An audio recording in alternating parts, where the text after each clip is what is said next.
And we're live. There we go. Cool. Okay, so welcome to another edition of Pinoyathletics Track Talk. Obviously, we're having it on Wednesday today. Monday, Tuesday's been pretty busy, but now we have enough material to share with you another track talk for today. Now,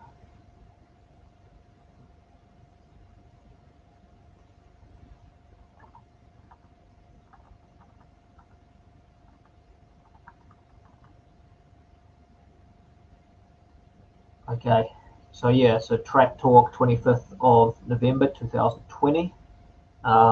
It's 9:40 p.m. in Australia here, and guessing it's 6:40 p.m. in Manila. All right, so just some quick stats of the website as we're beginning off. We're going for 40,000 views this month. Record is 38,415 from September 2020. Need an average of 1,194 for the next 5 days. Facebook page has gone to 32,000 followers. Quick shout out to LA Solomik and our other viewers. Go to the next one. Okay, so this is from the I Love Track and Field Facebook group, which has about 124,000 plus members. It's got as much, if not more, members than the Philippine Sports Commission group at the moment, but it's just specifically on track and field. There's some very interesting discussions on the website, been involved in them. One thing was, a group of people were claiming that in the 2017 World Champs, that Bolt should have been given the win. But obviously, looking at some of the evidence that got presented, and looking at the photo finish, the official photo finish from the World Athletics Association shows that clearly Gatlin won. Looking at this photo as evidence of what they've got, Bolt's foot might have been in front here, but it looks like he's just made the mistake of just diving too early for the line and extending, a little bit too much in the stride. I've had this before as a sprinter. I've been guilty of this myself in the past. One of the issues here is basically instead of trying to just run solidly through the line, you could have the danger of going for the dive early and then over lengthening the stride, which makes it, spending more time in the air. So the other two, I think Gatlin and Coleman, were able to get their heads over the line first. Even if Bolt's foot is actually close to the line at this point, basically they dove their heads over the line first, which enabled them to get the gold and the silver at the 2017 World Champs. Okay, also a shout out to an old friend of ours, Giant Martin Esteban from Central Luzon, former Palaro champion and Palaro record holder still in the men's triple jump, if I'm not mistaken. All right, so looking at that photo, we need to look at, the photo finish rules here from we refer to the latest 2020 IAAF technical rule book. So Rule 18 says the finish, 18.1, the finish of a race shall be denoted by a white line, 50 millimeters wide, which is that second line in that photo. Note in the case of events finishing outside the stadium, the finish line may be up to 0.30 meters in width and may be of any color contrasting distinctively the surface finishing areas.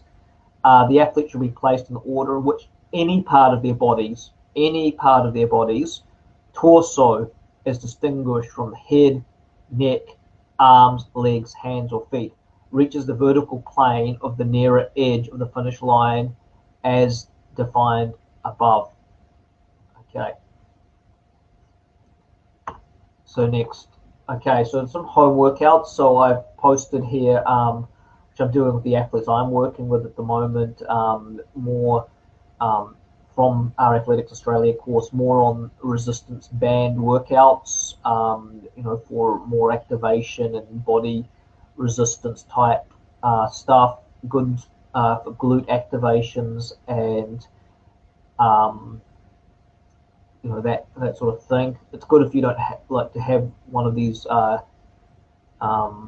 resistance bands. They come in a different variety of resistance and different colors.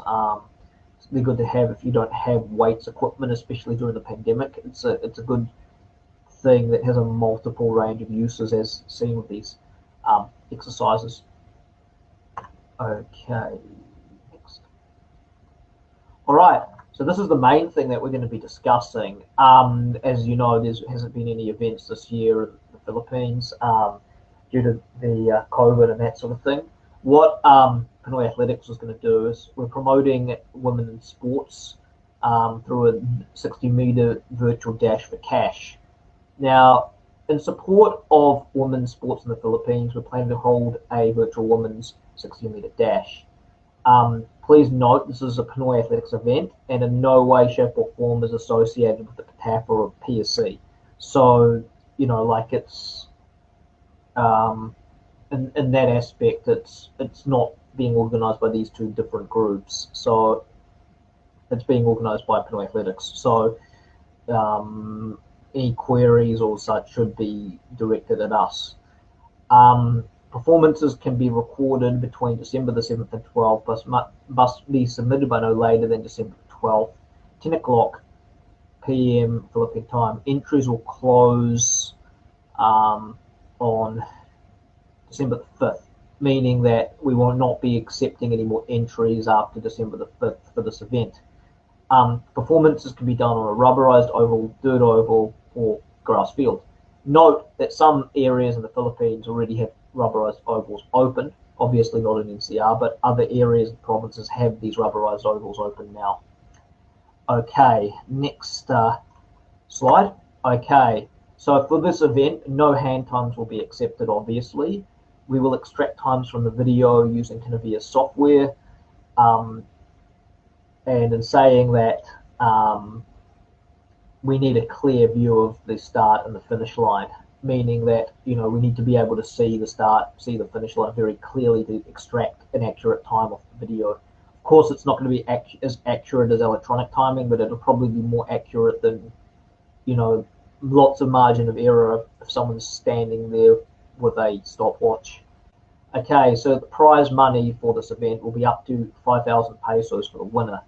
So Pinoyathletics is putting in 50 US, and we have a sponsor who is also matching 50 US. Then, as well as that, we will be charging an entry fee. So it's 5 USDs or 250 Philippine pesos. The reason why we're charging an entry fee is to ensure that there are no-shows. You know, somebody enters and they don't make some sort of entry payment. What is there, you know, like, what is to stop them from just no showing? So that's to avoid no shows. But anyway, that entry fee money that we will be taking for this event, which is payable by PayPal or any other form, you know, that will also go to the winner of this event. So we will basically be adding that entry fee money back to the winner of this event, plus the money that Pinoyathletics and the sponsor is also putting into this event. That will be added to the total prize pot for the winner. A certificate will be awarded to all participants who meet the above criteria, and also the athlete's official performance will be ranked in our combined results. Please note that as this isn't a PTAFA sanctioned event, or IAAF sanctioned event, then these performances cannot be counted for records, rankings, like official rankings, like, you know, Southeast Asian rankings, and you know, in most cases cannot be considered for selection for international meets. Only athletes based in the Philippines will be eligible for the cash prize. Non-Philippine resident athletes or athletes from overseas can join or be entered into the official results and send a certificate of participation. Maybe even, you know, given some gifts from our sponsors, but, you know, that the cash prize is really to encourage local women athletes in this event. So that's basically where the eligibility is for that. Okay, the minimum age for the competition is 15 years of age. It's an open age meet, meaning we'll not have a kids division on this occasion. We are considering forming an A division of more than 8. It should be 8 athletes based on seed, 100-meter times. Videos of athletes and official results will be provided via live cast on the Pinoyathletics base page. For articles and official results available via Pinoyathletics.info. That would be on the 13th of December. A committee of 5, including myself, will be formed to evaluate the performances from videos and moderate consensus on times. We'll also be looking into the athletes' past performances to ensure the reliability of performances. So say, for example, if an athlete runs a certain time for the 100 and then their 60 time is way faster than, what it converts into for the 100, then we would definitely be looking at, moderating or auditing that. Updates and forms to be on the Pinoyathletics website. So all this will be posted out. Obviously, it's not going to get a huge, from this podcast, it's not going to get a huge, scope or a huge radius of spreading the information. So we're going to have to post this information out so to raise awareness of the event. All right, so moving on, meets.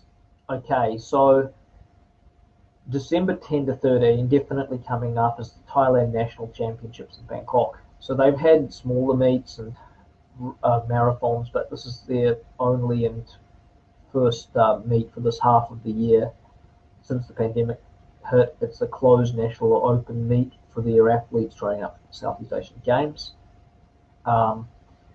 Also in March, I haven't listed it here, Vietnam is having another national trials. Last week of March, I suppose, PAPA has announced the Philippine National Championships. So as of now, it's more definite. It's still not entirely definite, but it's more definite now. Venue still to be announced.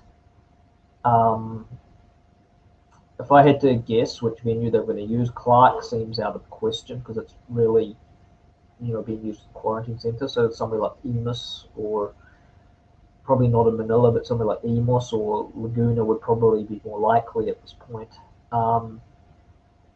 April, it's been announced the UAAP will be scheduled for all events. Initially, they said it was going to be in June for Sem 1, but now they're looking at April for those events. Okay.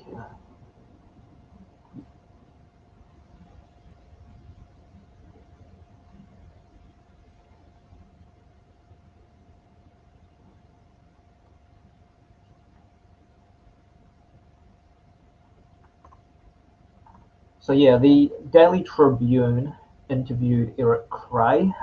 We posted a video on Athletics with that interview. It went for almost an hour. They mainly were asking Eric about his preparation, how his training was going, what his plans were coming up, and like fondest memories, and what he still wants to do in the sport. Does he plan to coach afterwards? What how things over in the US? Why hasn't he competed yet? And so forth.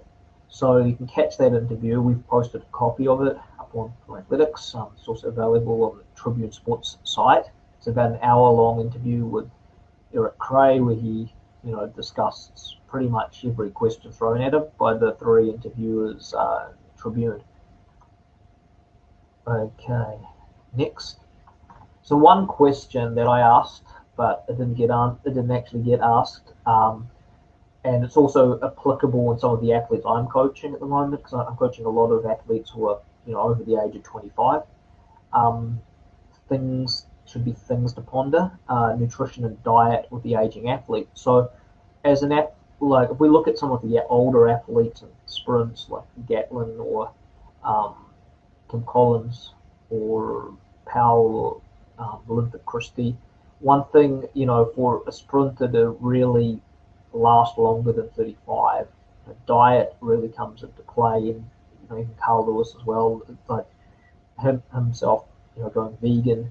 I'm not saying necessarily going vegan, but like controlling the diet definitely comes into play. Even Bolt, when he got older, he couldn't just resort to just eating chicken nuggets anymore and getting away with it. He had to really look at how he was fueling his body, and that's the same. I think that as an athlete myself, I only lasted pretty much until my late 20s, and like I pretty much ate crap, and I think that in order to prolong an athlete's career or being able to last longer, especially when you get older, you can't get away with eating the crappy food as much, and that's like the junk food, sugary foods, and that sort of thing. I mean, even Kobe Bryant, I remember he did an interview where he said that he can't eat the junk anymore. He just had to have like berries and stuff for breakfast and antioxidants and lots more fruit just to keep his body healthy enough to carry on. And I think that this is something that we should strongly consider. I mean, the diet in the Philippines is not the best. The food may be tasty, but it's not the best sort of athlete type of food. And that's something that athletes really need to consider. Just some more shout outs coming here. Okay, so Janav Norelk, also to top junior high jumper Leonard Grosbeck. Okay, so thanks guys for tuning in. It's got a little bit more to go. So yeah, this is something that needs to really be discussed in a lot more detail, is about nutrition, and especially for the athletes who are already getting into their their 30s. At that point, it becomes a lot more crucial than ever to sort of control what you eat, because your body doesn't digest it as well, and it's easy to put on weight when you get older, and that has a very big detrimental effect to your your performance as an athlete. So I'll just have to get back to the slides.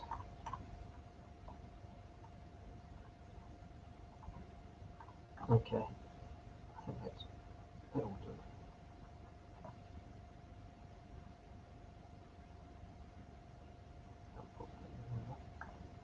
Okay, so yeah, like some updates on the Aussie Mia Gallagher. She ran 10:15:18 last Saturday, just outside her best time, outside her PB of, I think it's 10 minutes 10, and 12 seconds away from the Philippine junior record of Miyaki Nanura. Nanura holds the Philippine junior record 19 below, and Palaro national high school record with a time of 10:03 from 2016 in Legazpi City, Aldee.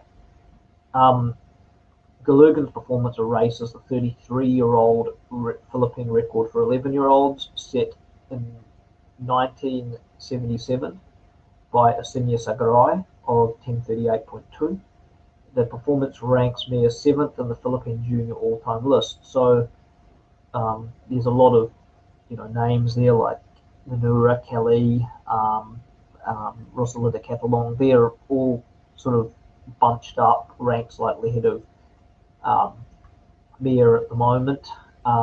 Mia, who is only 11 years old, finished 16th of 24 competitors or 15th actually, in the women's B race of the 3,000 metre championships at Sydney Olympic Park. She and another talented 11-year-old from the training group, Philippa Corral, clocked 10:16:21. Mia holds the world age grid record for 11-year-olds with a time of 17:41:03. The world age grid record, which is aiming for, is 9:48. Mia doesn't turn 12 until September 26, 2021, so she has a lot of time to break that record above. Mia is looking at securing a Philippine passport, but in no hurry for international meets. The minimum age is usually 15 or 16. So yeah, to go to the SEA Games, you need to be at least 16. I had this issue a few years ago in 2013 when the Richardson twins were just not eligible to go to the SEA Games for the 4x1. with the organising committee said that, you know, like they have to be at least 16 to go to the SEA Games. Now they've imposed that minimal rule. Before it didn't apply because, you know, athletes like Alma Muros was 14 when she first went to the SEA Games. Lydia DeBaker was 15 when she first went to the SEA Games. Sakurai went to the SEA Games as a 13-year-old. Rosalinda Catalong is 14. So there wasn't a rule in place before for a minimum age at SEA Games, but now it's 16. Same with the World of Youth. I think that's about 15. The World Juniors is about 16. So you have to, you know, you can't really go to any major international meets until you're about 15, 16. So there's no hurry, really, for international representation here. It's only 11. All right, so I'm saying good luck to one athlete I'm helping at the moment, Tuanda from Zimbabwe, competing at the Nationals in Bulawayo on the 29th of November. Best times of 10:65 and 21:38. So he'll be running the 200. Zimbabwe has decided to make it a 3-hour competition, meaning that their whole nationals is just packed into 3 hours because of the COVID. So yeah, they've made it a quick meet. So he's only running in the 2 because, you know, they're only allowed 2 in each event, and the slots for the 100 he gave them to his teammate, so he ended up just focusing on the 200. Okay. So these are articles and things coming up. Anti-poaching of athletes and coaching learning. More of an article on that. Posted an announcement on the Facebook group, but we need to delve further into that. Open that up for discussion and dialogue. Evaluation and ranking of individual coaching output in the Philippine Athletics 2019 SEA Games. So we've charted the coaches and the athletes the athletes and the coaches they primarily worked with, and came up with a graph regarding individual coaching output. Also, why Milo is not a healthy drink. That topic has something we wrote about a while ago, but it's now resurfacing. As you know, there's been a lot of discussion and debate, not really debate, but a lot of discussion regarding high sugar content in sports drinks. And also we'll be going further into nutrition for the aging athlete. And I believe that is it. Okay. So just a shout out to all the people who tuned in again. Solmac, Esteban, Muralt, Leonard Grosby. We'll take any questions now that we have. Any questions regarding our virtual event, any questions regarding competitions, any questions regarding rankings and that sort of thing, and any questions regarding topics. I'm just having, I've got a few questions here.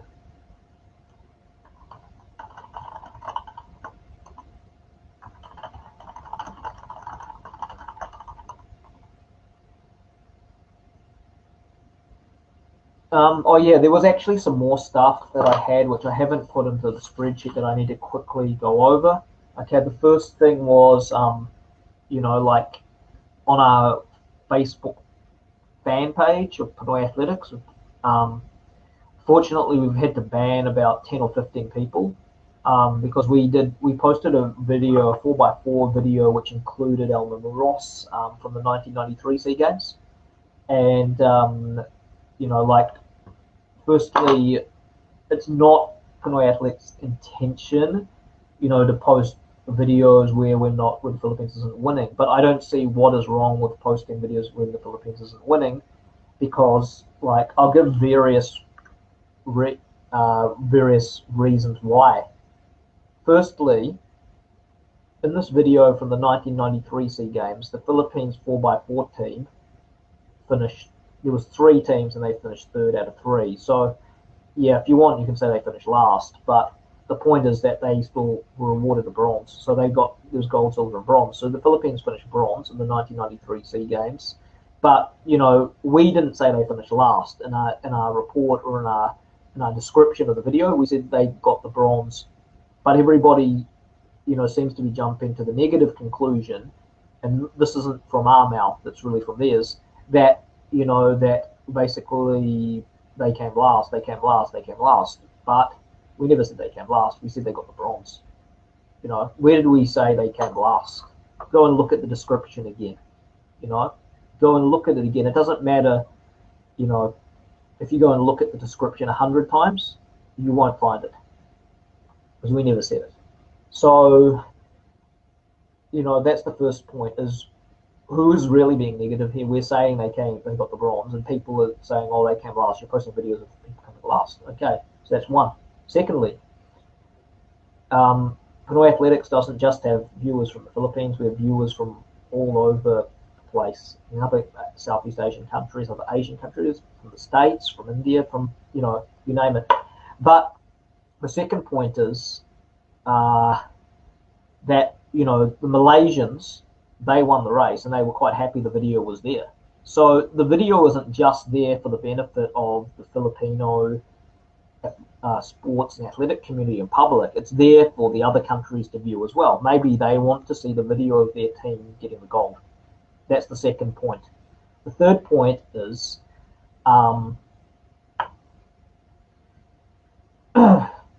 that it's difficult to find videos from 1993 SEA Games, you know. So it's difficult to find videos from the 1993 SEA Games. So whether we win or lose, you know, I didn't see any athletes complaining that we posted the 1993 SEA Games. Nobody in the video and no athlete actually posted a complaint. The people who were posting the complaints, a lot of them, you know, are not really coaches and they don't represent, they're not athletes and they're not coaches. So they're the ones whinging and sort of trolling and making issues. But the thing is that, you know, did they in any way, shape or form represent the athletes or coaches? That's something to ponder, because there's no solution was actually being given. It was just whinge, whinge, whinge, bash, bash. Right. So that was the third point. The fourth point is this. We provide these videos and this information for free. We don't charge money for it. I mean, if you go and watch a video and you don't like it, then that's fine. But the point is, I'm not pointing a gun at your head and saying you have to watch my video or else. You've decided to watch the video. If you don't like it, you don't like what we post, you don't like our content, you're welcome to go and look for content somewhere else for free. That's not, you know, that's entirely up to you. But in saying that, we're not going to stop posting videos. Win or lose, the videos are posted. It doesn't, you know, we don't just post videos of Philippine athletes not winning. We post winning videos as well. But, you know, like, look, if an athlete's in a race, they're not always, or a race or a competition, it's not going to be win all the time, you know, and we're not, you know, like, we're going to post every video we can get, and it's not going to be win all the time. I mean, look at it this way. If an athlete's in a race, and let's say they go to the SEA Games, and they're in a race, and they get third, but they break the national junior record, are you still going to be complaining that the athlete's only got in, that the athlete didn't win the race? I mean, the athlete will be over the moon if they break the, probably they're going to be over the moon if they break the national junior record or they do some other remarkable feat in the race. It's not just, you know, like win, win, win all the time. Sometimes the athlete did a massive personal best, or the athlete's broken the national record or whatnot. Like, these things, you know, it just seems that there's so much emphasis and focus on gold medal crossing the finish line first. But what about improvements? What about times? What about, you know, national records, national junior records? You know, there's more to it than just winning. It's like we're so fixated on gold, winning, you know, whatnot. It's also about development.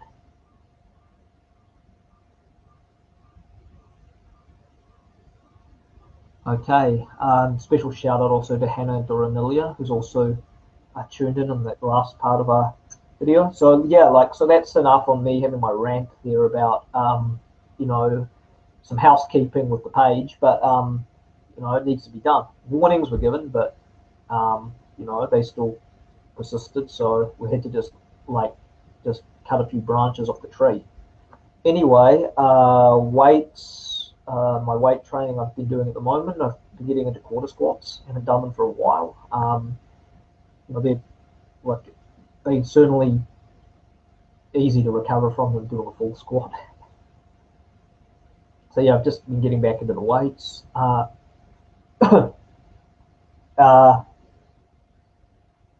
So yeah, so that thing on nutrition, we've got to pursue that a little bit more,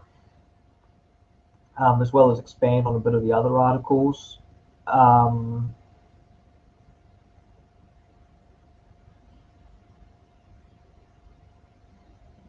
Yeah. Anyway, I'll just check if there's any final questions there, and then we'll just wrap things up a little bit. I'll just ring up. I've got someone to actually call after this, so I'll quickly just see if there's any more questions, and if not, you can ask your questions now, speak now, or sort of forever hold your peace. But just check to see if there's any. Oh, we've got some comments. Okay, cool. Oh yeah, so Nino and Mariah, we always the organic man himself. Shout out to him as well, and to all our viewers. So I'm just going to recap again because some people didn't see this on the earlier part of our track talk, but I'm just going to quickly run by our virtual event again because some of you may have missed it. I'll just quickly go to the virtual.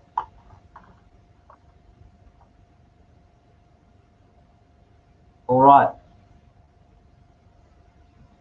Okay, so yeah, so this is the event that I'm just bringing up because we're promoting the Women in Sports 60-meter virtual dash for cash.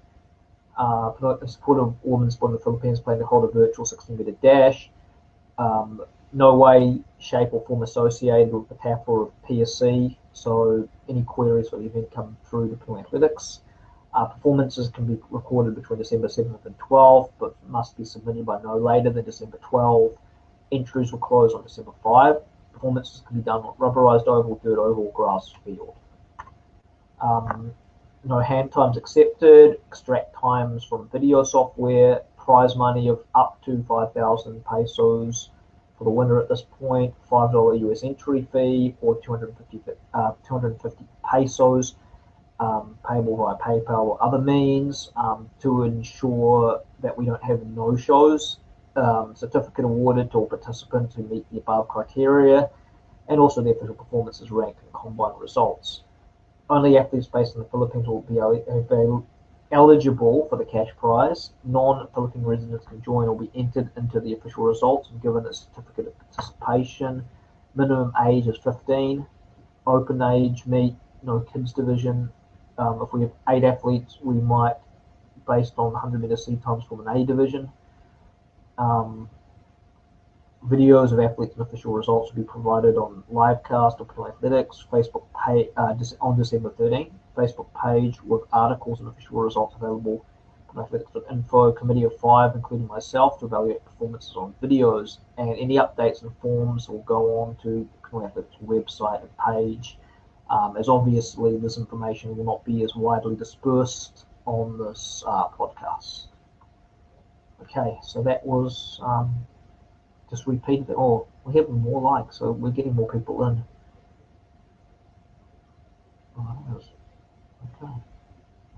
Okay. So that's it for tonight.